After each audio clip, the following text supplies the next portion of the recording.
Hey, this is Max Alper, aka Parrotsky, and you are listening to Group Critique Fight Club.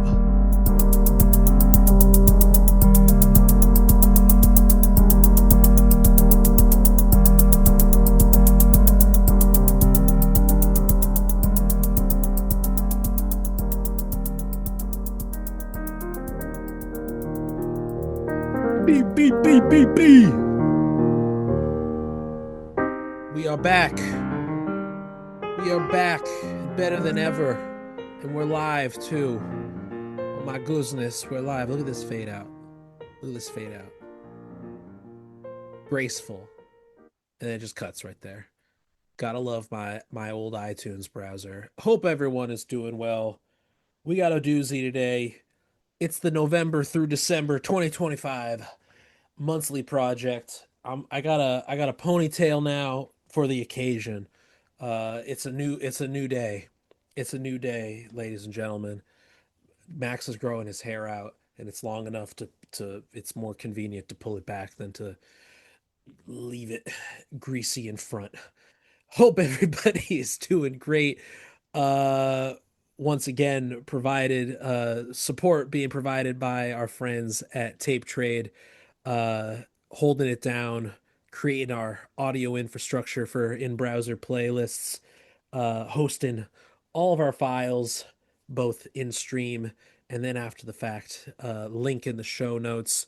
We got ourselves a wonderful guest joining us, returning to Group Critique Fight Club, one of the earliest guests in the origins of this project on the YouTube channel and the podcast. We have with us composer, producer, technologist, Mr. Hollywood himself, Joshua Eustis of Hey, the everyone. Seminal Project Group, installation, performance troupe, Telefon Tel Aviv. How are you, Joshua? Good, good. I'm Welcome back. hanging in there. Good to be back. Good to be back. How's it going with you? We wanna have a brief discussion. We have 8 submissions now. So Eight. we got it. Okay. We're popping off here. I Sick. don't want to dilly-dally too much. For Mazel. those mazel Nice. mazel baby. Yeah. Happy Hanukkah, man. Happy Fuck. Hanukkah. That's right. Happy Hanukkah, second Let's night. go. Shit, Second night, I gotta light baby. candles after this. I forgot yesterday. I had a gig. Um, so for those that don't know your whole deal, there is an entire interview conversation that we had 5 years ago that's on the YouTube slash Patreon. And for the sake of time, I don't want to get into the origins as much, but I want to laser focus in a brief conversation. So, for folks that don't know, you have an entire career, discography, working in film and media scoring. And I would just love to get a little, some folks might know you for your recorded and performed work as a solo artist and as a member of various projects. But when did the media scoring really start for you? I mean, weirdly, it started when I was really young. I mean, Mm. the first movie Charlie and I scored together was in 2000 um I believe it was for Miramax. It was a John Hughes movie called Newport South. Oh, wow. And we did a very like kind of post-rocky kind of electronic score for that. Um and then kind of nothing for a little while, and then around 2007, 2008, Big John Hughes was like, "Hey, I want to get back into making movies and stuff, and let's work on will you do the music, let's do stuff." And then he died like a year later, Yeah. and so it just kind of ended for me. Even though like I went to school to study theory and composition, and so that meant like 3 days a week I was conducting, and every day orchestration and theory classes and stuff like that. So you really Um, had the conservatory chops. Most people might not even guess that from you. yeah, they probably wouldn't guess it because I mean my whole thing in the external world was always been just weird ass electronic music and how Yeah. far I can get away with that. But that's all kind of an accident. That just kind of happened because like I was like, oh, cool. How can I make the most fucked up stuff I can make? Oh, well, it's probably going to be electronic somehow. Right. But I guess a few years ago, like a lot of my buddies and guys in my peer group were all getting these scoring gigs, right? Mm, Which I wasn't getting any, I wasn't getting asked to do it. And mm, what kind of happens is like you reach a certain level of cachet as an artist, and then eventually somebody like A24 or Neon or whatever is going to come asking. mm. And while I never got asked, because I'm too much of a weirdo and a loudmouth and shit, like people don't like to deal with me. No, not Uh, you. who would ever think, I've never who would seen ever you think I make, would have a problem keeping my fucking mouth shut? yeah, I've never Um, seen you mouth off on the internet. yeah, never happens, not me. No. Um, anyway, guys like Bobby Krilich and Dan LePatin are getting asked to do these things, um, and like Bobby, for instance, a couple years ago was like, man, I got this movie and I fucking need some help with it. Can you like help me lay out scaffolding for this stuff? And I have a TV show and I need help on that. And I'm like, I think I know how to do. I mean, there was a lot that of like how media music is done now that I didn't know, like little technical things of like how to name shit correctly so the music editor knows where to spot it against picture and stuff Right. like that. Right. But like that stuff you learn quickly.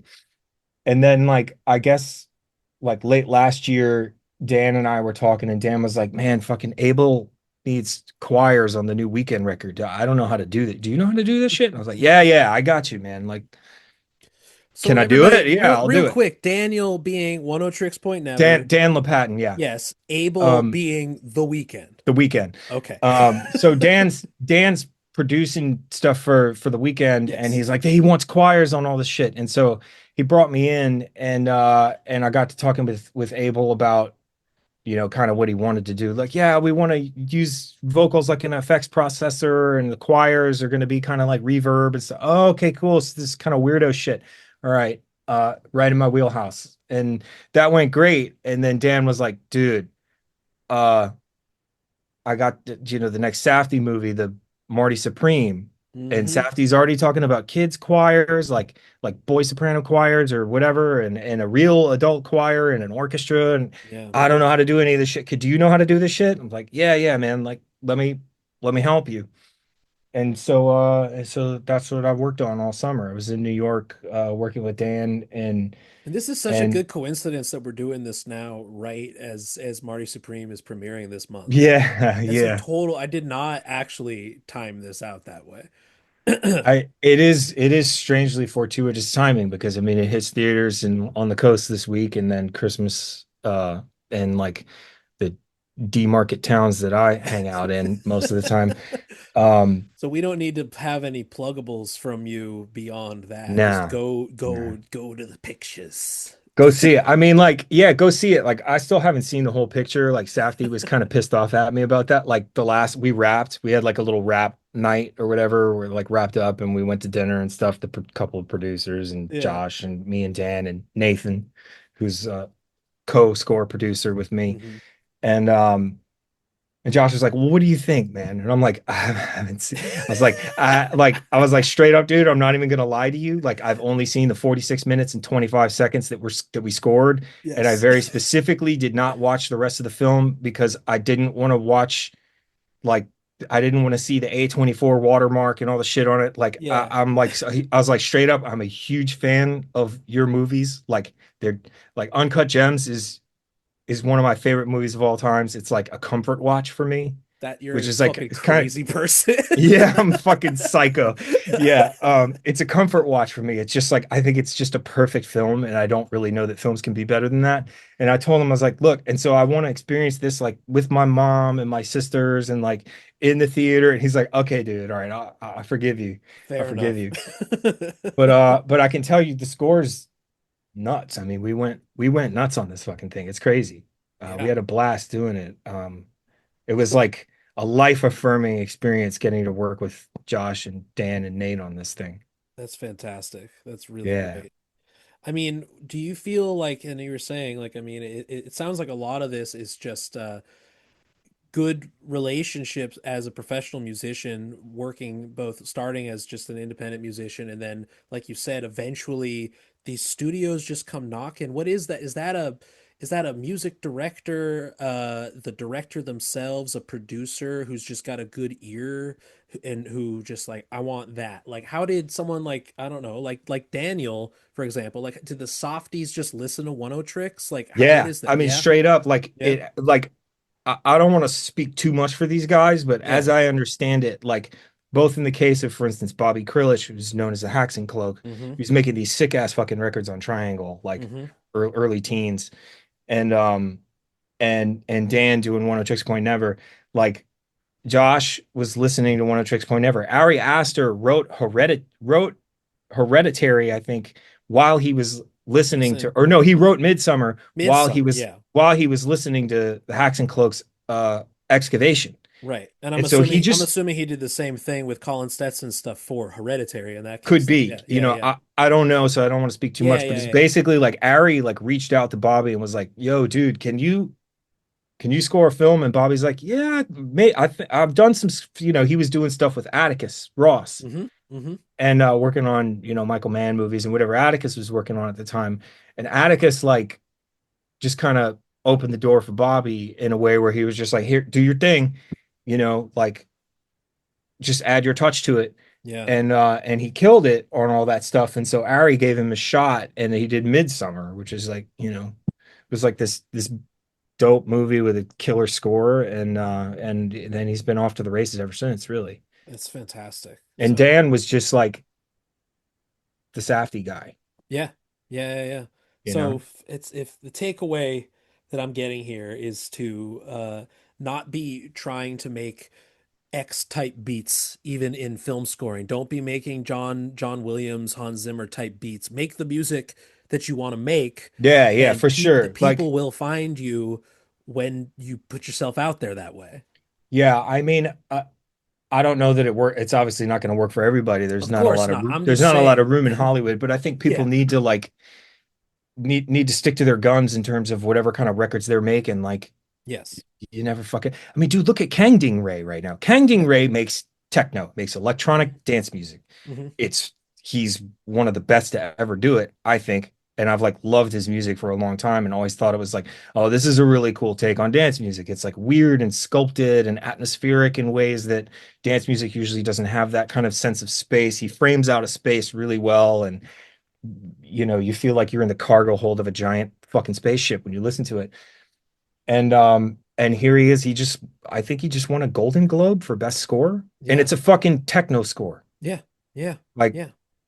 I mean, stick to your guns, y'all. stick to your guns. I mean, Yeah. look at your boy Trent Reznor, man. I mean, he wasn't making orchestral. He was. I mean, I'm not saying you got to go be famous industrial rock revolutionaries or anything like that, but like both large scale and small scale, stick to your guns. People who love your shit will find a way to reach out to you for Yeah. whatever. You can Um, be found. you can be found, people. It's a fantastic thing. Let's not all be making Inception bwomps for the rest of our lives or Okay, you whatever. don't need to. Yeah, those have a name in the film industry, and they are called Brahms. Brahms, okay, not bwomps, Everybody just Brahms. calls it the Brahms now, but we all know what you're talking about, the blah. Yeah, yeah, yeah, And yeah. I mean, Inception it's was kind of like where it got really popular. yes, it really started to pop off then. Although I always tell everybody this, this is the one thing that I'm definitely just going to claim it. While I certainly wouldn't claim to have invented it, Danny Lohner and I were doing the brah synth shit in the fucking Underworld soundtrack in 2003. So come There at we me, go. motherfuckers. Yo, really? Yeah. Underworld? Yo, There's a now I gotta there's go a back. the there's the score, which is Paul Haslinger. Danny Lohner and I did the OST. There's a Yes, lot of needle drops in that movie. And yes. one of the key needle drops, I have to say this is still I'm still proud of this. There's a really sick needle drop of like when the Lucien is like turning into a werewolf, and it's a fucking Perfect Circle remix that I did, and it's all like and it's Oh like my God. Maynard's like hollering over it, and it's Perfect. it's so sick in the like fucking This dumb Hollywood kind of way. It was like, yeah, peak 2003, bro. so I was in the eighth grade, man. Shit was like yeah. looking up for me. I probably Same, I was same. probably saw that in theaters and was all like, "Yo, perfect circle." Like, Yeah, man. Yeah, I was like, I think I was like 26 or something. I mean, I was still incredible. pretty young at the time, and it was just like I'm like doing music in a big Hollywood sci-fi action, whatever, vampire movie. This is So fucking good. sick, bro. So fucking good, Like man. Well, I like took it's Maynard's voice and did the granular shit to it, so it's all like, of course. this kind of stuff. Of course. Uh, Hollywood loves the granular just processing. trying to get as much IDM in a fucking movie as possible. Still to this day, trying to get as much IDM in a Yep. movie as Yep. no one will let me do this. No Yes. one. Yeah, I mean No you've one. cultivated a sound and you've cultivated relationships with a lot of people and all we can be telling people is to just do that.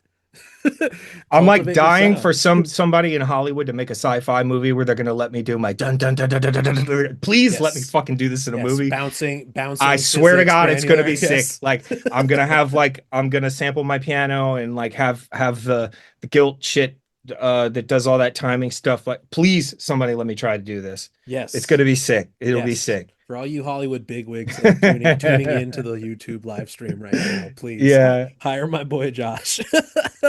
Well, Joshua, we got a lot of music to listen to. I want to, clue you in on, and anyone else who isn't aware of what the prompt was for this month, in case you hadn't checked it. I'm just going to open the screen here and I'll read off the thingamabob.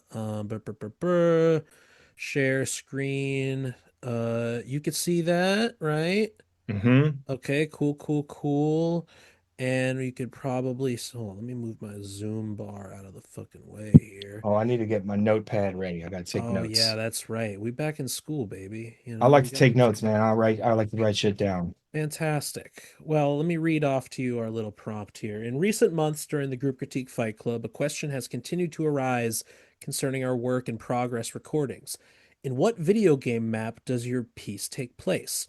It's a great question as it pertains to both the speculative spatiality as far as where our music would best fit, but also under what hypothetical narrative context would it best fit as well. For this monthly project, we are to take this question a step further. You are to musically speculate on a chosen narrative theme for a fictional scene that includes a who, what, when, where, and why. The speculative scene should not come from any pre existing visual media, though pre existing fictional text passages are allowed. The scene description should be provided to you in the text format. So I'll be reading to you also their description before we listen. There are no genre specific guidelines for this project, but if you feel the need to include any diegetic location recordings or Foley sound effects or anything as a means of elevating the score, you are welcome to provide them as part of the final recording. So everything should be under 5 minutes or less, and the accompanying text will include any story beats if and when an action causes a reaction in the narrative that we should contextualize with sound. Make sense to you? Hmm. Hell fucking yeah. Well, we are going to get to our first submission from Corey, who wrote us a little description. I believe they started off with a descriptor here, but saying started as a leitmotif. I wanted to represent a scene transition backdrop or atmosphere for a film. Started develop more into a character theme, a main character theme, possibly a 16 or 32-bit style JRPG. And then they wrote the first half is a hint of the theme. The second half of the track would be more the main character finds out the root of their abilities and hidden origin, i.e., more revelatory exposition, open to any general critique, but mostly for production notes, as that's what they know the least of. All right. Did they put another thing? The character that I've named the track after is exploring a seemingly lost land full of relics that give history and lore to a sect of a mage type of creature that seems to be extinct. The second half of the track plays upon the realization when reading the final piece of lore that the said character is a lone descendant, but also a part of the clan of the antagonist that they need to destroy. Damn. Bro, some Metroid shit right That's there. some That's Chozo Metroid lore. shit. Yo, man, it's just Yeah. like when you Yeah. trust nobody, not even yourself, man. Yeah. I like it. It's a All good right. prompt. This is Beseeched One's Themes abridged from Corey. Let's go.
Yeah. All right, Corey. Give Nice it up work. for Corey.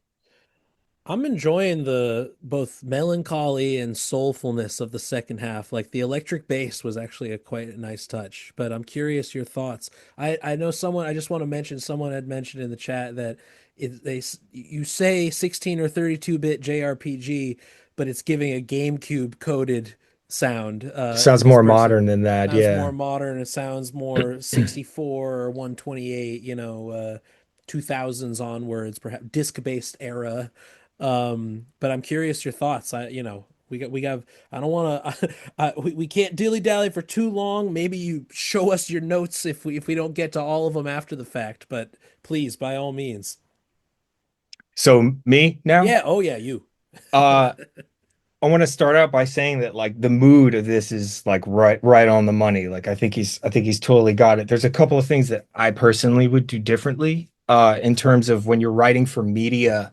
One thing to keep in mind is that you're almost always having to do little change-ups, little changes in texture and stuff like this. So like when the strings first come in, there's like this, they have like a big tail on them or some, it's not, I don't know if it's granular stuff, but it's not super small grainy stuff, but it's kind of processed in a way. And I almost wish that they kind of started smaller because the voicing is very kind of low mid for the strings. Hmm. They're all bunched up real tight in this Right. tiny little range of pitches. It's And like I almost a wish they one-handed chord or something, yeah, right? I almost wish if we're one-handing the chord there, if it were the stage were a little smaller. And then as we start hearing the EP, then we start to kind of bloom it out into those like big Mm, tails, right? mm, And then the other thing is that a little bit of movement probably right after it's gone around a couple of times. At that point, I kind of wish like I wanted to hear contrabasses in the mm, strings. Like I mm. wanted to hear a low kind of root note. But that's again thinking in terms of more like how that kind of thing would work in a film more than like what I personally would listen to, which is I would, like this, it's fine. Musically, you don't really need to do anything, but sometimes you need to put some weight in there to help Sure. tell a story or, frame out a space. Absolutely. Um, and then there's a high change up in the EP, kind Hmm. of before the switch to the drums and stuff, which we'll get to that. There's a high change up in the EPs, and at that point, I wish the violins went up 2 octaves to the high octave to kind of frame the top end of the musical pitch selection there. It could almost be like a slower a version of kind of what the top line would be in the EP, but have it in the V1s maybe, or they could just go up there and just pedal, and Mm. just kind of pedal through Drone out. Yeah, notes. hold it. Um, and then when we get into the drums, the thing about drums, especially when it comes to like media scoring, is they really have to be there for a reason. And so, Corey, what I think something to think about there would be is are you just trying to keep time or are you trying to have it feel big? If you're trying to have it, drums are usually connoting big in if you're using drum sounds in a media context in like a film or TV context. So I almost wish they were bigger, like kind of more pillowy and kind of built out. They're small and kind of there it's an intricate little sound and there's like sound design in there. So what I'm wondering is if you're trying to beat time, you can go more exotic with that. They can be weirder, more you can sculpt it more and make them a little more exotic. Or if you're trying to go bigger, or if you're trying to like give a feeling of this thing is growing and something's kind of happening now, then I would mix them louder and with, like a big low end and maybe a big room on it or something. Beautiful. Um, the outro is awesome. Love It's it. awesome. The Love way it. the retardando and the bass and stuff, it's great. I wouldn't change anything about the outro, but this is a solid piece of work. There we go. Yo, you can't fucking beat this shit. We don't need to go to Berkeley College of Music for what, man? No, We they can get teach it here. I have to sidebar about that. There's the Berkeley chord method I find infuriating and stupid because there's this whole thing going on right now around the flat six. Everybody's obsessed with the flat six chords, but the chords they're talking about are just a six chord in a minor scale, which isn't a flat six. It's just a six as it occurs in a naturally occurring minor scale. You Right. can't flat a six in a minor scale. If you flat the six in a minor scale, you get the enharmonic dominant major. So people need to stop Berkeley, fuck you. This is Fucking weirdo. Theory, fuck it. You're wrong theory. about theory. Yo, Berkeley man. people are wrong about theory. They're all better players than me, but they're wrong about theory. You Anyway. gotta turn. You gotta come to Group Critique Fight Club where you get Oh, the real God, dude. fucking discourse, man. This is the shit people crave, man. Just last note on my end of in relation to exactly what you're talking about in orchestration, but also can be conveyed through production is just mindfulness of dynamics. We kind of came in with everything. Strings were all Yeah. there, and like talk about evoking emotion through storytelling. Things got to change, like you said, building in pieces, but also riding the levels. Like it's not just about the stacking of the notes in the MIDI, but also how the channel rises to the occasion when something gets bigger, right? There is, as an example, I can't tell you how important that is. There's an example again in Marty Supreme of like a really high energy, very fast chase sequence, and it's all this mallet stuff and percussion, and it's like this. It's really fast, but the middle 3 minutes of it is a conversation had in the stock room of a pet store, Mm, and it's the small. score gets so quiet there. The flute is blasting through an arpeggio. There's mallets blasting through an arpeggio, but everybody's playing triple pianissimo as Mm, quiet as possible for like 3 minutes to frame out the space. So mm. when working on film stuff, think about if there's going to be someone talking, or you generally want to try to stay out of the way of that. But yeah, like the dynamics of it, it's important to not kind of have a bratwurst in Yeah. terms of. Sausage fattener for the case of media scoring, not necessarily the first thing you want to use. But I did Fantastic. like when I was listening to this though, Corey, like it sent me to like Chozo ruins on like Planet ZB's like Metroid. I was right there. Like Yeah, we so got the right so guy. We got the right stylistically you guy got for it. this. Yeah. Awesome. Thank you, Corey. Wonderful submission. And right off the bat, Joshua, you got bars. You got bars for days, man. All right, we're gonna keep it going with Emil with Aquero Poetas. Okay, Aquero Poetos. Uh, they write, during a storm, someone falls from a boat and can't reach the shore. They manage to crawl into a cave, but there's no exit inside either, and the water keeps rising. With no other option, they dive. Underwater, the cave turns out to be far larger than expected. They swim on, hoping for an opening. Along the way, they pass strange rock formations and what look like religious symbols carved into the stone. The space becomes increasingly unreal. At first, there's a sense of awe, then unease. The cave feels like less of a place and more like something watching back. Eventually, the figure disappears into the darkness. The scene ends without revealing whether they find out a way out. Ooh, yo, Nice. damn. We got full world building here. All right, Emil, let's hit it.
Yeah.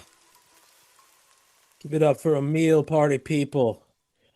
Knowing the lore, and hearing this and knowing the lore, my immediate thought is Drexia, opening towards Electro, opening just the fatness of square waves. I'm just waiting for a 909 to come in there halfway through this.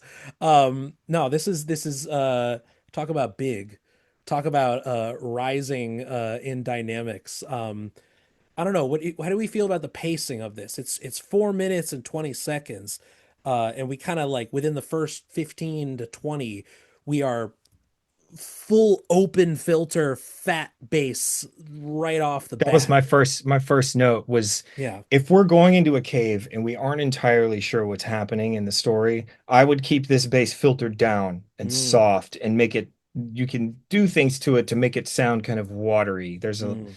There are simple production tricks that you could do that'll kind of paint a picture a little more than just like the Moog single OSC Yeah. thing. And the other thing, let's talk about the bass. The bass was the thing that um, probably would need the most work on this, and in terms of like maybe not work but help, because it is a single OSC, purely in tune, and it's bright and loud the whole time. It changes, the percussion changes, the notes change, but there's a lot of uh y x y z plane stuff that can be done to this bass. I think that's going to help tell the story, and that would mean filtering it at first, and you can kind of use like stereo saturation things like the minimal audio rift is an example Oh yeah. that'll Shout give it outs a to minimal. it'll give it a width. Yeah, dude, they're so good. It'll give it a width and kind of a soupiness and make it feel like it's kind of sliding around the room, whereas right now it's really punchy Fat. and upfront. Yes. And the other thing is the wonder and the awe totally happens. That's captured, I think. Romantic. It's mythological. It Yeah, feels there's huge. a really great framing of space as it gets big and Mm. as accompaniment comes in and kind of starts slithering around behind the top lines. Two things to keep in mind. I wasn't as much feeling a sort of surreality or unease. And something you could do for the unease is to not be afraid of dissonance. Everything's very tonal here, which usually works. But I think when we're getting into feelings of unease, you can think about note choices that are dissonant or sort of pantonal in cases like that.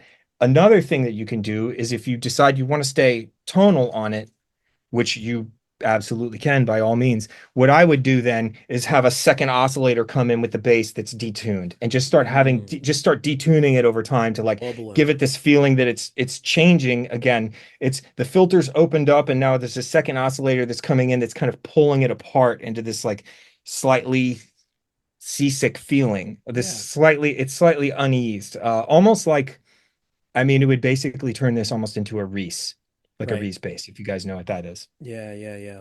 Yeah, I mean it's also like we're trying to evoke unease, if not like cosmic level, like Lovecraftian horror, right? Like this is supposed to be Hmm. like this massive thing, but we can't even describe it and it ends before we know exactly what it is. So like how do we create discomfort? We get too locked into consonants, it feels too romanticism, it feels too epic, but not necessarily mysterious, right? Right, right. So the feeling of like the awe and the wonder is like perfectly captured here. I think Mm. one thing that I would like is that when that top line, that buzzy top line comes in, I would almost like to hear that get layered with other things that maybe kind of pull it out of synthesizer world, and it could be anything. I mean, it could be any instrument that maybe isn't a synthesizer. I would be Yeah. curious to hear what it sounds like if it's layered a little bit as it progresses, especially in the second half. Yeah, Um, it sounds like they're going for a brass orchestration, so why not go for brass, or something like that, Literally, it could be that. It could be French horn. I mean, it could be violin, French horn, anything like that. I mean, it could even be just a totally different synth sound, really. It could be a Mm. granular voice thing. It could be anything, but just something that's outside of the like saw wave Yeah. synthesizer world. Yeah. Um, all of that kind of the accompaniment that comes in that's kind of slithering around behind the top line is fucking great. I wouldn't change anything about that. That was super cool. And maybe it could start smaller and grow more and then contract a little more because it gets in there pretty quick and gets pretty big quick. Yeah, patience. Um, Patience is good. and then at the end, I want to hear that bass just filtered down. I want it to go back down into the Yes. murk, into the gloom We of had someone in the chat saying, "Now drown it all in LPF." Let's just yeah, like submerge. The water's getting thicker down here. Like one of the most important tools you'll have as a composer for media is your low pass filter. And I can't tell you how often, like I'm working on a documentary right now, and there's one cue that's like solo violin stuff, doing kind of scrapey stuff, a small version, and then the full orchestra comes in to do the whole thing, and there's a saxophone kind of playing a hocket over the top of it, really slow, really mm, lugubrious, and then some kind of granular tails coming off the saxophone. And but it's a documentary, so there's all this talking. So literally, just right as it's starting to build, I just low passed the whole thing, and it just kind of goes underwater, so the dialogue stays over it. Now, in a situation like this, you're probably not going to have any dialogue. There's a yeah. little bit in there I heard in the which sounded cool in the Yeah, piece, yeah. I but love the maybe little this isn't sample a drop in dialogue. that. This is Yeah. like somebody's alone and they're going through this cave. Yeah. Yeah. Um, but using a low pass filter is it's probably the most powerful tool you have as like an electronic composer who's like working in media. Like Fan don't be afraid to use that. These are bars, y'all. Write this shit down. I'm telling you. I mean, we're on the record, but these are this is huge, you know? It reminds me of like Jay Dilla producing beats and then like would turn the LPF on for the verses, you know? Like we would all that would happen is just going 50% frequency range just to let the verse shine and then open it back up for the hook or something like that. Like this Yeah. is, you know, tried and true methods across not just media scoring, but like anytime you need words to be the lead, turn that LPF down, you know, crank it, you know? Don't be scared to use that. Like composing for media, I mean, you have choices in terms of rhythm and note choice and key structure and all of that. But there's also the Z plane of like having the sound really changing over time. That Mm-hmm. also can give, even if you're repeating notes and repeating a progression, because this one kind of gets into a loop thing where you're kind of just vibing on this like one repeating thing. It can you can be messing around a lot in the Z plane of like what these sounds are and are they soft or are they getting brighter? Are they getting wetter or drier or smaller or wider?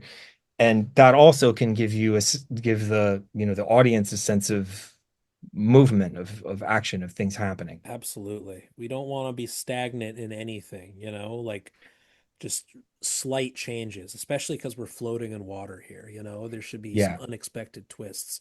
Yo, But I was fantastic. picturing like I felt like I was in a cenote in Tulum or something, like swimming through a fucking cave. It was cool, man. Yo, we could really hold our breath for a while, it seems. All right. Thank you so much, Emil. We got Shabax up next, and they have written something for us. Didn't have much time to work on something, but sending this I made in a day. I love it. Still working on an AV show for May, so it's all an exercise in putting a storyboard of what I want to see when this one plays.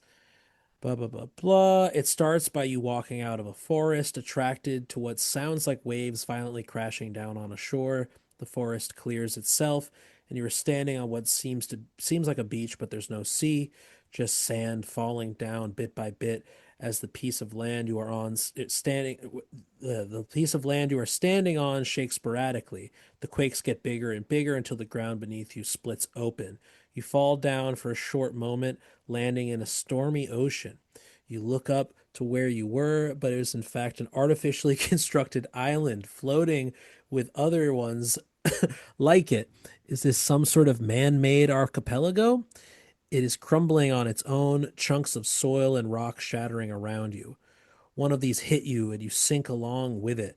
The shock makes you lose consciousness for a brief moment, but you wake up 30 seconds later on a seabed in front of a huge metal door carved into the reef. You swim towards the door and it opens up. Damn.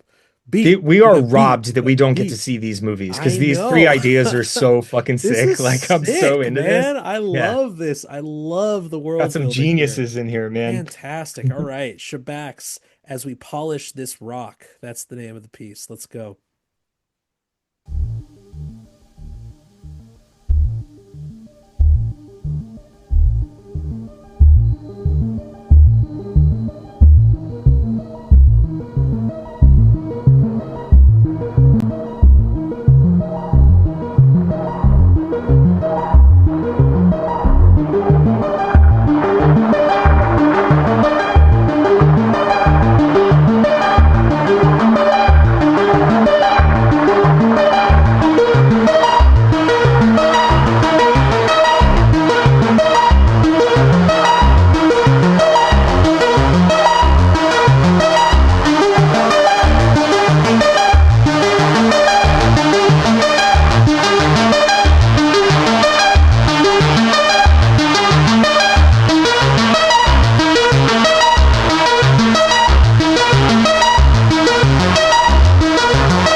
There we go. Give it up for Shabax. Man, Nice. we are aquatic today, my man. Speaking of filters, we're going the full spectrum. We started LPF, then we ended HPF, and then we brought in the auxiliary verb. This felt like the story beats were accounted for via the dynamic changes, no? Yeah, this is the pacing on this is perfect. And Yeah. in terms of like let something come in really slowly. I mean, the reverb on the sides, right as I was writing a note like this is, the first note was this is great build and structure, but let's use the stereo spectrum because in the beginning it's very mono. It's Yeah, very like yeah. up the middle. And I was like, my note was let's use the stereo spectrum to help grow the thing. The opening of the filter on the synth thing totally works and is great. And then right at that moment, at like 48, 49 seconds, I started to hear the reverb on the Hmm. sides, which then Hmm. kind of crept in, which almost got me there. I loved it, by the way. It was great. It almost kind of satisfied my need for, I wish maybe there could have been a little bit of accompaniment in the sides with the reverb. Yeah. Something this would be like if I were your orchestrator if this were Dan giving me this piece, if I were your orchestrator, it would be strings coming in on the sides, kind of just sense of vibrato, no vibrato, just playing this still, glassy, slightly dissonant chords in the key and having them kind of just hairpin up really, really, really, really, really slowly until it breaks, and then all that kind of sparkly Yeah, granular the stuff comes in. goo. But awesome build. This was very Daniel Lopatin coded. I mean, Anytime I hear arpeggiators now, I just think of Dan because it's like that's just how he writes music. he invented arpeggiators. We He know invented this. the arpeggio.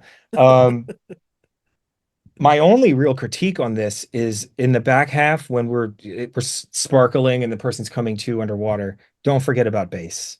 Hmm, Don't be timid with low end. hmm. I'm Some not sort saying of you have to have big goose eggs down there framing out a chord. You don't. But let's use that space down there. There's all that room. You have the LFE channel in the theaters. Let's fucking use it. yeah, that's There's right. probably not going to be any real sound design in a film like that at that point, except a little bit of like kind of wateriness. There's not going to be Yeah, by that point we're holding still. We're at the bottom. There's no rocks crashing or anything, and there's no real sound under there. Just a slow murk of the water. Let's use yeah. the LFE channel for some low end like weight. You can put a little bit of it'll put a little bit of a terror element in there. I think that Hmm. might help glue the back of it. But it's Love it. great. It's a great piece. Love it. Love it. Yeah, no, I mean, it's true. We had the low end was really just the reflections and sort of decay from the verb itself, but not like the tonality. It's from the instrumentation. The instrumentation was really locked in low mids, but not Hmm. actually like getting down to the subs. And we got to remember, yeah, I mean, film, besides the live music venue, where else are you gonna like normally encounter that sort of reinforced audio? It's going to be film, you know? Yeah. It's You got a fantastic. lot of room below 100 hertz. Yeah. So to everybody, use it, Yeah. Love it. in my opinion. Love it. Use it. Love it. I mean, I'm wearing some nice Sennheisers today, so I'm feeling hugged, but you This need is to wear just more. these are a 15, 16-year-old pair of, what are these, biodynamics? Yeah, I've, Yeah. I've changed the pads out 3 times. They're just falling apart. This one rattles. It creates, it's adds character. Yeah. Yo, shout outs to Shabax, a wonderful Yeah, piece. great piece. Now we gotta only have water from here on out, okay? New rules. Aquatic pieces only. Drexian coded works only from here on out. Y'all better change these pieces real quick. All right, we got Kareem up next, who I think actually is making a Kareem is a regular here and a private student of mine, and he's coined the term wet music to describe his sort of like biodomes that he likes to create sonically, like humidity through sound, literal wetness, not like wet mix versus dry mix. So I'm curious what Kareem has to say for his descriptor. Oh, yo, we're already here. Welcome to the meadow, made with a desire to illustrate a small biome. There we go. Feel free to imagine whichever such you wish: tide pools, ponds, vegetable gardens after a rainstorm, and any other you like will do just fine. Kareem is leaving it too open to interpretation. Now I'm scared. My ADHD brain is going to wander into various biomes. They made it with cycles, with FX loop on a single take, mixed in post, and run through some FX alongside processed field recordings gathered last week for my field recording workshop. Nice. Nice. Killing two birds with one stone, Kareem. Work smart, not hard. You're in school. That's it. That's it. And Kareem wrote a nice note here for you, Joshua. Just want to say your work with Them Are Us Too is foundational to my musical Oh yeah, my vocabulary, and kids. I am in My debt for it. Long live Oh, that's Kennedy and sweet. Cash. That's Fantastic. There sweet. you go. Thank you, Saving it. Kareem. Hell yeah. All right, Kareem, Meadow version 2. Let's go.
Yeah.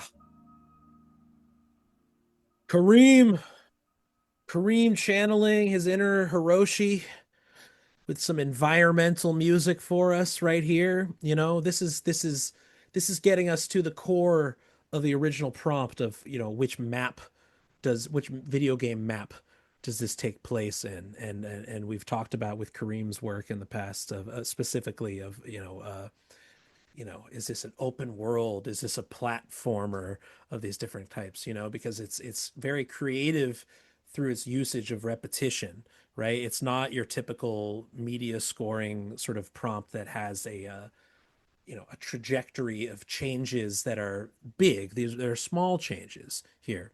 Josh, your mic's muted, by the way. Um, so curious your thoughts on the stillness here, in relation to media scoring. Big fan of stillness. Awesome sound design here, by the Yeah. way. Like beautiful chords and really, really easy to listen to that. I mean, I can listen to that kind of stuff all day. Mm-hmm. It feels less narrative to me and more documentary, actually, like because those types of scorings are very different. Like narrative stuff, you need to be moving a lot and you're hitting all these story beats and all this. With documentary stuff, you're not. You're kind of presenting a mood and the mood slowly shifts over time. And Mm-hmm. I almost immediately imagined like Planet Earth type stuff of like maybe Attenborough is like slowly and sporadically describing a lost rabbit at sundown who lost the other rabbits that are Oh, part don't of its break my warren heart, man. That's and fucking it can't find its traumatizing. warren. And so I imagine like close-ups of little bark beetles and I Yeah. imagine the documentary like changing through shots every few seconds to show me a different thing that's going on there. Like it really did tell that story. Yeah. Um and but like for instance, the one thing about pacing is like those little quick runs that come in. It sounds like it's some kind of delay throw or some little additional thing that comes in. We wait like a minute and a half for that. You can get to those quicker. You Mm. can start with that maybe even 30, 40 seconds in. I think that's even still a bit of a wait. You can get to those quicker. You don't have to let it chill that hard. Mm-hmm. And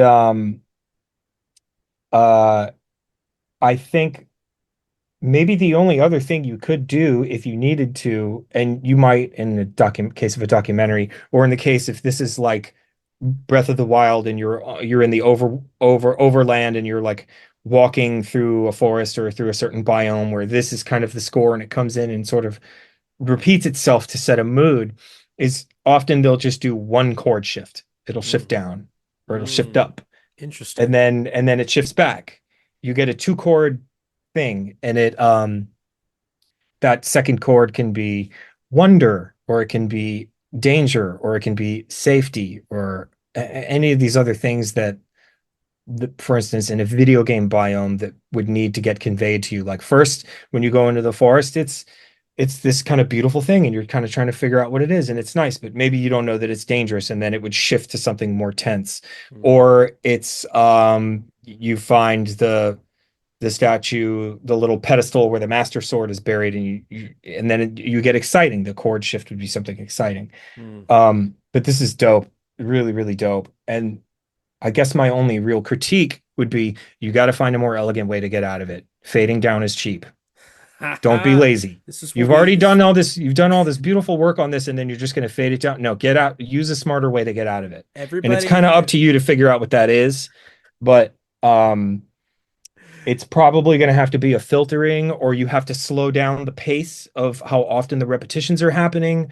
There's any number of things that you can combine that will get you out of that in a more elegant way. I got many witnesses here who know I repeat myself when I say that making an intro is easy. Making the outro, That's that's the hardest part. challenge. That's the challenge right there, man. Get out. Seriously, get It's hard out. to get out. It's hard to get out, especially when like the piece that you're writing is a thing that's meant to be vibed on indefinitely. And Right, right. there's an interesting kind of Tony Soprano thing happening there where like we are supposed to imagine this world going on without us. And Mm-hmm. that's why you would do a fade out or something like that. But very rarely in narrative work or documentary work are you really allowed to do that. Right. Almost never. You You still never have have to the find a way chance. out. Got to end it. Yeah, You have yeah, to find yeah. a way out of it. Even if it's sudden, I'm assuming that's what you mean by Tony Soprano, cut to black. Well, no, I mean because like No? the whole Soprano thing is like the story continues and we just aren't voyeurs to Ah, it. You know yes, what I mean? yes, So this yes. piece is introducing us to a biome that is going to be here until the end of the truth and beauty will outlast us all. And that's Mm, kind of the point of it. But in the context of if it's appearing in a documentary or a video game, you have to find a way to land. yo, are y'all writing this shit down, man? This guy, That's it. he's It's a dope piece. I loved it. spitting bars. Fantastic work, Kareem. Yeah, Fantastic. really, really great. Really, like you stuck the landing on like setting up the vibe for what we're supposed to be imagining. Love this. Love this. All right. Moving on. We got something from Breath Play. I believe you posted it in the other channel. Yes, yes, yes. Okay. Thanks to the, oh, here we go. Thanks to the combo of religious trauma and a psychotic disorder, I've had a couple of episodes of disordered imagination that my brain interpreted in the moment as divine encounters. This is an attempt to reconstruct my POV sensory experience of one of those breaks. The vocalish patch in the foreground of this is a pretty accurate recreation of an oral hallucination I thought was the voice of God. I used mix and master gestures, particularly gain staging and stereo imaging, to simulate to simulate a sensory experience that feels too large for your senses, and a field recording of my bedroom to set the scene of being transported from our plane to a higher one. Psychosis is a vivid but not very creative form of imagination, which is to say that God was calling me to identify a Messiah, and heaven looked kind of like Arcosanti with some impossible geometry. Damn. We're getting the full picture here, man. This is really setting the stage. This is Vision of Divinity by Breath Play. Let's get to it.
Disorienting.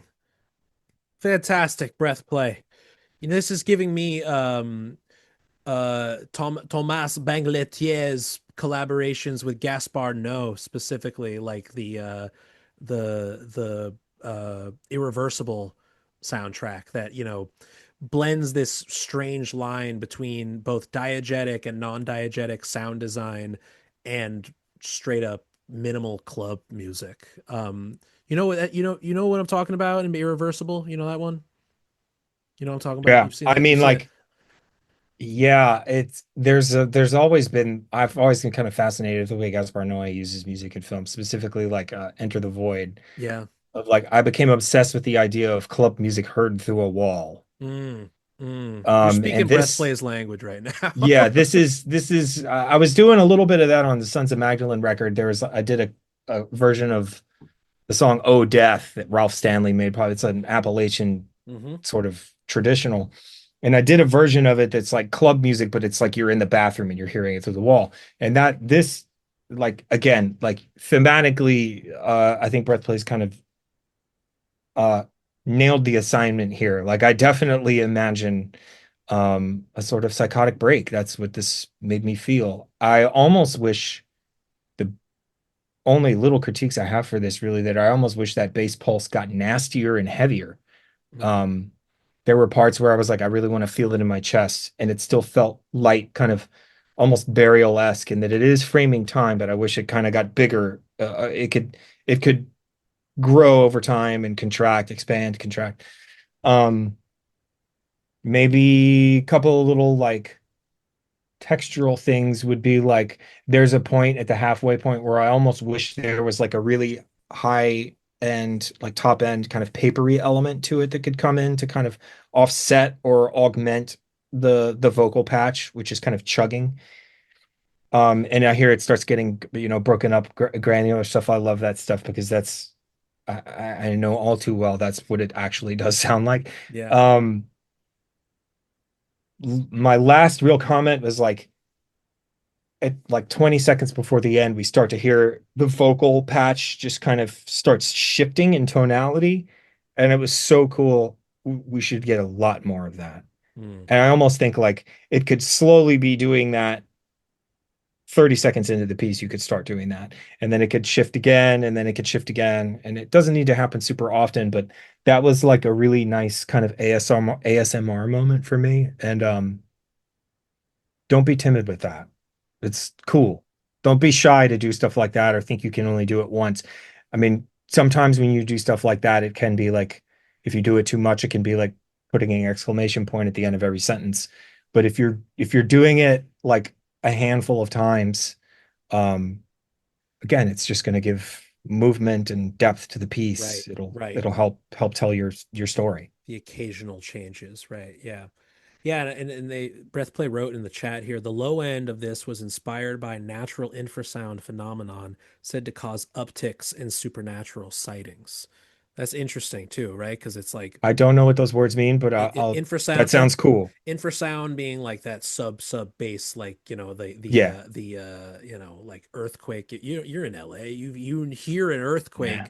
you hear it sort of. It's just that Well, hum, right? That yeah, omnipresence. it's really so low frequency that it just comes as like a woo, woo, Mm-hmm. woo, Mm-hmm. woo, and you're for me, I get it. Not everybody gets it, but I know when an earthquake's about to hit because my ears start just going, Yeah. and then I'm like, get under the table. Yeah, I only experienced one when I lived in Puerto Rico, but it was immediately after that I felt like my inner Pauline Oliveros, like I just started deep listening for the sake of like survival. Like it was Hmm. just like, yeah, get Hmm. under is this an aftershock? Do I gotta get under You get again? I'll get a little dizzy spell, and then it feels like my ears are kind of getting slowly boxed. And so if you've ever had your ears boxed, which sucks, Oh, dude, you all the know, time. yeah, like when you're a kid, somebody's gonna box your fucking ears, and you're like, ah. But when it happens slowly, it feels super fucked up, and you feel like you're drowning or something, or like there's all this pressure. Oof. It's like swimming too deep in the ocean and not being prepared for it. Um, this would be, yeah. I mean, I totally see where he's going with. I see where they're going with that. that pulse being kind of like, it's not a kick drum, it's the slow pulses of a super, super, super low frequency tone, like almost a Air, pre-earth. some sort of air that we are interpreting as divine or, supernatural or something. Yeah, that's fucking dope. That's a really cool representation of that idea. I mean, for me, I guess then my critique is just then coming from a place of like, yo, I like rhythm and sound. Give me more bass. Just give me bass, you know? Keep it simple. No, it was dope. Love this. Terrifying piece of music. Terrifying, absolutely disorienting. Somehow both like invoking that religiosity while also being like disorienting, and maybe that actually works hand in hand. Yeah, Really, really nice. Yeah, absolutely. Thank you, Breath Play. Okay. Toll booths up next. They got us something here. Oh, we got a lot of text I'll read through. Although I just put it together this month, this track is the result of several months of banging my head against a wall, trying to find out what to do with a melody I've been stuck on, trying to find a use for the past 2 years at this point. Nearly everything in the track is derived from the melody and its pseudo inversion. The narrative is a reconstruction of a half forgotten dream, which I've associated with the melody ever since I wrote it. Revolving around three main events, at this point they're more like images, more like a series of scenes than a narrative. Number one, it opens with the dreamer in the passenger seat of a car, driving through miles of endless snowy forest. The track stutters and struggles to gain momentum as if it's fading in from another dream. At 25-second mark, the introduction of the melody begins, along with a horn-like drone accompanying. Number two, or let's say scene number two, the landscape comes into focus. Textural elements in the high end are emphasized. The melody gradually transforms as reversed guitar parts fade in and out. Trees as far as the eye can see. The sky is overcast. Scene number three, background elements are transposed down by a whole step as we arrive to a system of trails in the midst of the forest, careening through a maze of icy lakes and shadowy, imposing rock formations. There's a sense of wonder and beauty. The melody repeats and transforms, mixing into the granulated snow texture through the track. Scene number four, the dreamer becomes lost in the maze. The track is overtaken by saturated guitars. And finally, scene number five, the dream fades and the granulated melody is transposed up by a fourth, then moves back down to the original key, and the saturated guitars fade. And don't worry, Josh, I will copy and paste this into our I can private see it. chat. Well, I'm I can gonna see I'm that. gonna click away in a second, so I'll put Oh, it okay. just in case. I'll put it.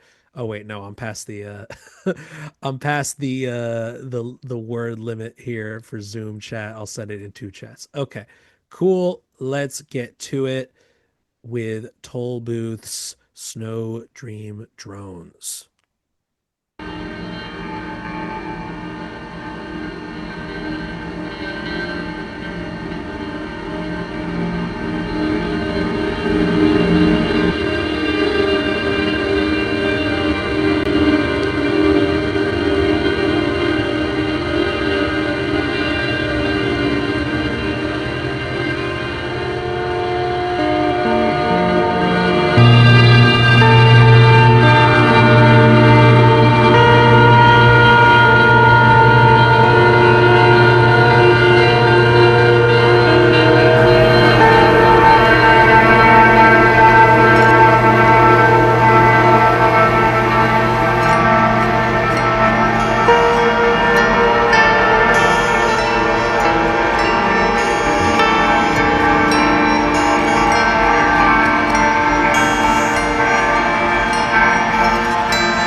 little spurt there at the end.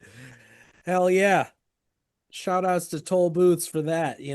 Joshua, you'll appreciate. There might be maybe one other person in the chat. It's given October language. It's given we're fully in belong territory of granular saturated processed guitars occurring here. And this might be the only one we've heard so far that takes full advantage of noise.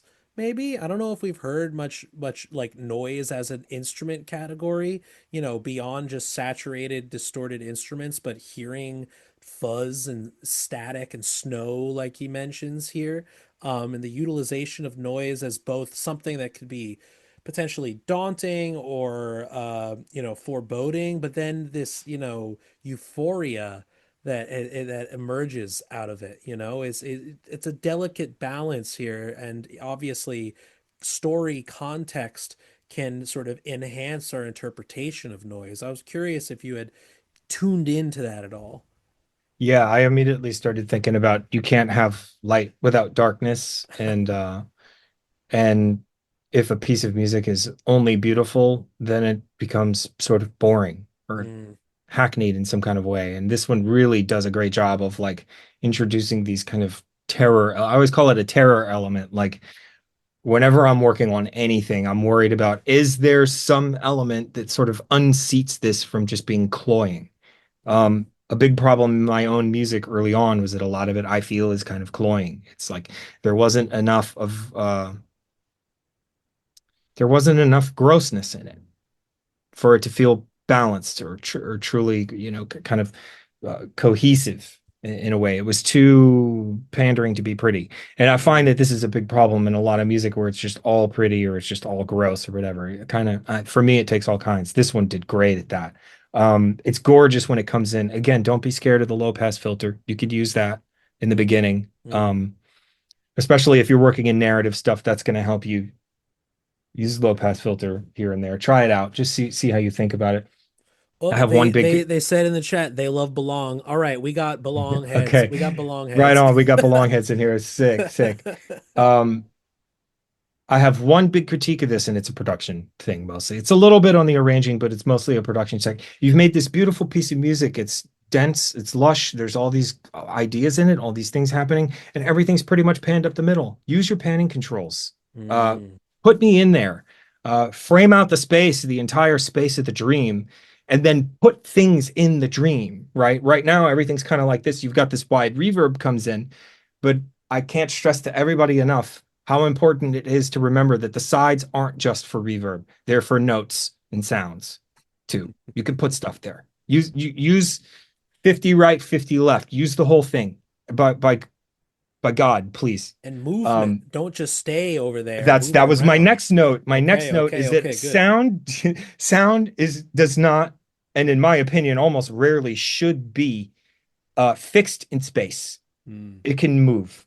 Um, Emil did this really well. In the second half of Emil's piece, there was the accompaniment comes in and it's constantly sliding around like water behind the accompaniment. The lead is fixed, but the accompaniment is doing this, and it gave this great feeling of like I'm in a fucking underwater cave. mm. Um, this piece here uh I think might even it's a really powerful piece of music. I think it would be even more powerful if you use production as part of your composition technique. Because I get what's going on here. It's like really, really smart, really carefully chosen sounds, carefully chosen, really succinct note choices and stuff like that. All of that stuff is really considered here. But I think more needs to be given to the production to make things feel it helps the notes tell the story, if Love that it. makes sense. Love it. The hard cuts are really cool. That like immediately I think of like the Yeah, I was curious your cinematic thought thing on of that. like a hard edit. It'll be Yeah, a just hard like cut to a wake different up, shot. Yeah, Yeah, it's yeah, like yeah. that stuff is great at helping to tell a story and excellent work. This is an awesome piece of music. Fucking A. Fucking A. Yeah, no, I was curious your thoughts on the suddenness of that, but I think that yeah, when we consider storytelling, it's not just lush, soft fades into the next scene or change in story. Sometimes it has to be abrupt, it has to be violent, it has to actually snap you out of it. I immediately, this is a dream. I immediately, when I heard the hard cut, I was like, oh, it's the close-up shot of the face and the eyes opening. You Yeah, know, I love it. immediately thought of like what a filmmaker would do there. It's Boom. really cool. There we go. Really cool. Visual music evoking the Hmm. story right before our ears. Fantastic. Thank you, Toll Booths. And yeah, belong. Shout outs to October Language. I'll continue to preach it. Everyone's heard me say it. Most underrated album of the 2000s. Um, Oh, it's crazy. It's crazy. I remember we were working on that. I remember like they brought me a, I don't know, maybe 75% finished version of it. And I was like, oh yeah, it's like this now? Like, okay, cool. I guess I'll play slide guitar on this song. You know, anyway.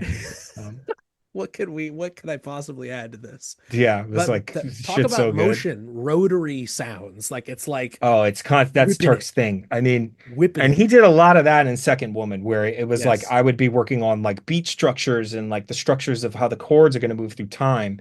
And Turk is the space guy. So he would like take that stuff and do a lot of like making it move, which was, you know, it was a big thing for telephone early on. We were constantly trying to like have a bunch of different sounds happening, but have them all kind of moving, Yeah. not so they're not fixed in time. But Turk is really good at that on like a slower, more textural thing where things are kind of shifting. The furniture is kind of Yeah, you're yeah, kind of yeah. getting moved around while you're sitting in it, or the house is tilting, you know, Love like it. that kind of stuff. Yeah. Love it. But that's how we listen, you know? Like our ears, Hmm. things do not occur acoustically in just stagnant in one place. Things reflect even if we think we're hearing it solely here, you know? Also, I mean, anybody that's listening to this chat or is submitting, you know, work to this class or is involved in Max Alper's you know, teachings in any way is probably a cool fucking music sicko and is the type of person that likes to listen to stuff Moving. gliding around, you Yeah. know, like I mean maybe we're just a really small sample size of like, you know, we're all like-minded people and we listen to the freakier side of music or uh but have fun with the production. Yo. It's Yo. important that you're, yeah, I mean, like, it's so important to remember that, like, we say we play music, right? Oh, what type of music do you play? And the reason we say play is because it's supposed to be fucking fun, right? Mm-hmm. Like, Mm-hmm. this doesn't apply to just being an awesome guitar player, which you are, like being a really inventive guitar player or understanding pedals and signal chains and stuff like that. This also goes into like, you should play the production, have fun with the production That's right. because you've already got great ideas. Now I want to hear what you're going to do with production because you're going to do something cool, probably. Studio is an instrument. Sure Eno. fucking is. Come on, man. Come on, man. It's the coolest one, in my opinion. It's the only one I'm good at. It's up Suck at all the other there. ones. Studio virtuoso Joshua Eustace. All right, we No, got not a two more. virtuoso. We got two more for today, and this has been such a treat. Wrapping us up, we got ATW. They wrote, made a thing, might not make it to the event, but we'll check back. I think they're in the chat. I saw them. Driving late at night with old friends. We blew our eardrums at the show and drank a lot of whiskey. Shuttle 358 is blasting in the Corolla. Everyone is getting quiet, sleepy. There are the occasional giant metal plates in the road that I run over, and the car lurches like when you hit a speed bump. We reflect on the night and drive for a couple of hours north to our apartments. I love that. Dope. Setting a scene in motion. Let's go.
No ending. Ah, ATW, you're pulling me out of my introspection I by absolutely staring out got the rugged by window. that ending. I'm so mad at you for that. Fuck, man. I was there, man. I was there. It's 2009. We're all about to go to college and it's August. It's early August and we're fucked up in my mom's car and I'm just staring out the window. Shouldn't be in this car to begin with, coming back from something driving, it's just you're allowing yourself to be think internally amongst a group of people you're comfortable with, and still very much car music. It set the stage. The description was beautiful. It really felt like I was there with that. Yeah, this instantly made me feel, it reminded me of a gig I had in 1995. I grew up in New Orleans and I was like the kid. I was like 18 years old and I was like the one of the only guys like actually making music and not DJing in New Orleans and like in the Hmm. Gulf South. There were only a handful of us. We all knew each other. And there was an older DJ, this guy, Dave Jenkins, who was like, still to this day, is literally one of the most god tier house music DJs that ever lived, one of the greatest to ever do it. And he got me on a bill with him in Jackson, Mississippi. And we went out there. He drove us out there, put all my gear in the back of his car. We played the gig. It was great. Like 4 in the morning, we have a 3 hour drive to get back to New Orleans. And when you're coming back from Jackson is northeast of New Orleans. When you're coming back, you have to go down the 55, which is over the spillway outside of New Orleans, which is a raised highway over a long ass cypress swamp. And that's where all the water dumps out in the case of a flood. And Yep. this immediately it brought it back, flooding back to me exactly how I felt 30 years ago, like Damn. of like the quiet stillness of the car. No one is on the road. It's dark. It's gloaming outside. Like the sky is starting to turn purplish. It's not Yeah. black anymore, Yeah. but the headlights are just road, cypress trees, and just the line on the highway just going like this. Just the lines going like this by me. It's extremely effective piece of music, and I love that the little melodic ideas, there's a lot of there's a lot of space in there. And I think space is so important in terms of like how often you play notes a lot of times, and not just left to right, which I constantly talk about. The tails on this are like really, really, really good. Like it's really cool the way a little idea comes in and the tails are a sort of almost reinterpretation of the idea that just happened Hmm. because it's really inventive production. It's great. and it and then I think just in terms of like compositionally, the note choices are doing the same thing for me that like uh where it's just making me really effectively making me remember a more innocent time in my life. I love Like that. I was safer and I had everything good was ahead of me and I was going to be playing gigs and everything's going to be awesome. I love this. I love this. I mean, this is the power of music and like just a couple words. This is a very brief description here too, and it managed to put you right there. It's a really beautiful thing where it's not, melancholy is a word that we get thrown around a lot of the time, but it's not necessarily sad. It's not necessarily, mournful. It's not definitely not happy, but this introspection, and there's a little bit of ambivalence here, a youthful ambivalence. What's going to come next? You have your whole life ahead of you, right? But there's unknown in that, and I'm feeling that here, man. Oh man, Yeah, I it's mean really fantastic. I really don't have any notes for this. This is impressionism too, like you said, like the notes you play versus you're not playing. It's not. There's no perfect loops. There's no real feeling of quantization here. There's imperfection scattered throughout in a very deliberate way that feels very, late 19th, early 20th century impressionist pianism. You know what I mean? Even though it's Yeah. a digital brass of sorts. Really beautiful Yeah, stuff. that kind of brought me to the disaster piece zone in a way that really, really checks a lot of boxes for me. Mm, The sort of sound choices of like it's almost broken in a way. It's like a little not 8-bit thing. I mean, he does a lot of 8-bit stuff. Like if you think about the It Follows score, he does this kind of thing where he has these tiny little synth brassy things, and then he can there's one scene that's great where he just absolutely bodies this piece of music where she's getting ready to go on her date and she's in her mirror and she's putting on her makeup and like doing a little earring and it like connotes like this is a young innocent woman. Um, this was really, really effective on the sound design tip of like exactly the right patch where it's not perfect. It's not sonically manicured to be this like total perfection thing. It's breaking up in a way that gives me the feeling that it was. I know this wasn't necessarily the desired effect, but it feels aged. It feels lived in. Like it went out and lived in a lot of wires and lived on a tape and Hmm. then came back to me. Love this. Love this. Thank you, ATW. Well-rounded piece Yeah. all around. All right, Oh, wrapping us okay. up. What do they Yeah. write? I mean, really, I see that, and I was made from No input. feed, Yeah. no input feedback. I have no idea how you did that. That's really inventive. That's awesome. Yo, you stumped Joshua, AT Great. dubs. Well, but that explains why it's kind of breaking up in a way. Yeah, it's imperfect, right? It's It's not a fucking perfect, awesome. it's not I love one that. waveform. I love that, man. Like Love it. I love that element of it, and I also really really identify with the idea of like introducing a little melodic idea and then absolutely destroying it with a totally different one. Like just move on. Mm. I think Power of that's feedback. The power of feedback. yeah. You can harness it. All right, we got one more, and then I relinquish you for the evening. Good. I have an Bryson. engineering meeting, so Oh my God. Oh my yeah. God. Well, bless your heart for sticking around for so long. This has No, been my such a pleasure. This has thrill. been all this music rips, man. What a Yeah. sick fucking Yo, we crew of got we got composers we here. got the fucking crew here, y'all. We got the fucking crew. Be proud of yourself, everybody. All right, Bryson playing us out here. This is the sound for when something not human has boarded your ship and one by one has done something to your crewmates. And now you're crawling around in some derelict ventilation shaft to try to hide. But realistically, that thing could be anywhere, and you're not sure if the sounds around you are coming from the ship itself or from something hunting you. We, Fuck we yeah, will let's we will go. pretend we will pretend that this doesn't remind us of a certain film about a certain type of creature in space. But for now, Greatest movie of all time. Never been beaten. all right. I'm not going to name it. I'm not going to name it because it's not evoking that for me. As I'm going in fresh. Here we go. Maintenance access from Bryson.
We got our resident Lustmord scholar Bryson here happening here. Fucking Nice. love this. I'm playing us out. I'm curious, Joshua, because this is a world in which, as electronic musicians, composers, and producers, the idea of sound design is inherently musical, right? But in the Yeah, world in the totally. world in the world of film, there are hard lines in the sand Big between, rules. big rules here, union rules, and I'm and Mm-hmm. I'm and I'm Mm-hmm. curious, like in a piece like this, or even let's say, like, speaking of Lustmord, like the first Reformed score would include many passages such as sounding very similar to this. Um, where do we draw lines pragmatically when it comes to this type of work? And I mean, it obviously matters less when we're working on smaller projects and stuff, but you've seen it. You've seen it in the upper echelons here, like how rigid these divisions are between It's sound rigid. designers versus electronic composers, right? I mean, Lars von Trier, very famously, his sound designers are just all doing MIDI controlled pitch shifting of Foley sounds recorded on set. But it's sound Hmm. design. But you and I know that's musical as hell, right? Yeah. Like, what do we do here? This is the problem that guys like us are always going to have in Hollywood or in film in general. Is like, Bryson's initial clinical reaction to the problem of telling the story that takes place in the spaceship is to frame out the space of the spaceship, the Mm, size of it. I'm immediately in the cargo hold of the Sulaco or the Nostromo with the room tone. I yeah. was like, I heard that and I was like, fuck yeah, here we go. This is the story. This is what I want to dig into. But musically, you can't do that in a film. Mm, The Foley team is going to do that. There's an SFX director who's going to be across that kind of stuff. You have to stay out of the way of that. mm. Luckily, for me personally, this piece of music fucking ripped ass. It was so sick. And I almost wanted, like, at 110, we get that first that kind of low thing.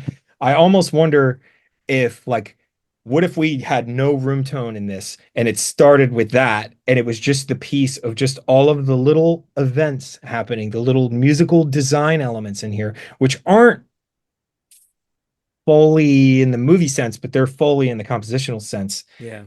And there's musicality to it in a way where I think this piece I would love to hear a version of it just with no room tone and starting right there at that thing and then letting these events happen and play the spaces, let it go down to nothing It's like and let true the SFX silence. team, Yeah, yeah, yeah. yeah, let the SFX team worry about how much room tone is going to be in the thing or does the room tone have enough 60 hertz or this kind of stuff. Although it musically this totally works with that room tone. But if Yes. we're doing this for media, you're gonna want to stay out of that. You're gonna want Yes. to stay out of the way of that As an stuff. album release, as a track on an album Totally. goes, this is 100%, right? But Um, thinking about pragmatically in the case of for a piece of media, right? yeah. This is an awesome headphone piece. Yes. I love the way things are introduced that kind of like that first low frequency thing that comes in at 110. It feels like it's not just happening it feels like it went splat. Like it feels like it hit in the middle and then spread. There's a lot of little things happening where things are moving slowly, some things move more quickly. All the movement around this stuff is terrifying. It's brilliant. It's like really, really cool production. And it's definitely adding to the like, this is gonna sound so sick in an Atmos setup in a Yes. theater. Like That's this right. is gonna be so sick in IMAX. Like That's right. That's I right. can't wait to hear this. But what they're gonna do is they're gonna put the room tone all the way in the or like either all the way in the back or all the way in the front. The room tone is Right. gonna be fixed. Or maybe Mm. we get a tiny little bit of it all around. And then all this stuff is gonna be moving forwards and backwards. Left to right. It's going to be moving around the up, down. It's going to be moving around the room. And This is literally like the XYZ elements you're talking about. We can actually like think of this graphically when we're talking about spatiality or Atmos or surround sound for theatrical release, right? Because unfortunately, we got a stereo render for the sake of presenting right now, or if it was an yeah, album, right? But think about this in the case of literal media, where your sounds are taking place, right? I love the idea of the room tone behind me. Yeah. yeah. I mean, but also this is incredible production work. by Bryson because I just my note at 110 was, oh my God, bro, because the thing hit. I just still in awe of how that little thing just went splat. It like it hit and it expanded when it hit. It like it was like a blob that fell down off the ceiling and just went boom onto a metal floor. And I could hear it expand when it hit. It was just really fucking cool. And and then I was almost like, oh, I want to if I were in the session, I would have muted the room tone and played that back and then like been listening really careful for all of these little events to happen, which are also, of course, events that in all likelihood, you're going to be composing this to picture and you're going to be having these events happen at certain things against picture. Yeah. And that's going to make you're just going to have a blast with that because this is exactly the best kind of music for that kind of thing that has these little events and you can just slide them around. You just put them against picture and showrunners are going to go, oh, it's perfect. Bryson, So are you cool. hearing this? Bryson's a private student of mine and just graduated college and is working their way into game audio and music specifically. Oh yeah. I So, mean, like, yeah, Bryson is gonna fucking murder game audio. you hearing this, dog? Yeah. This is like yeah. Oh my God. Start learning F mod if you haven't already. Like Bryson, I have absolutely no fear for your career whatsoever at all. You're gonna be doing great. Let the record show. It's on the record. Yeah. Oh my God. Joshua, thank you so much for joining us this evening. It's been Oh, such my a pleasure, blast. really. Thanks for having me, really. This is a blast. Thank you guys so much for submitting. Thank you to Tape Trade for sponsoring the show and putting out some lossless in-browser audio for us. We'll post this entire playlist for the public. Joshua, I'll send it to you so you can get these tracks yourself. Great. Thank you so much, man. And thank you all for tuning in. We will see you guys next week. Everyone have a fantastic week. Happy Hanukkah, everybody. Happy Hanukkah, everybody. Great work, Bye. everybody. Y'all all really awesome work here.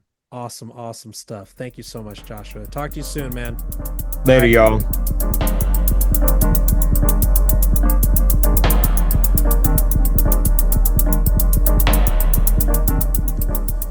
Thank you for listening to another edition of Group Critique Fight Club with me, Max Alper, aka Parrotsky.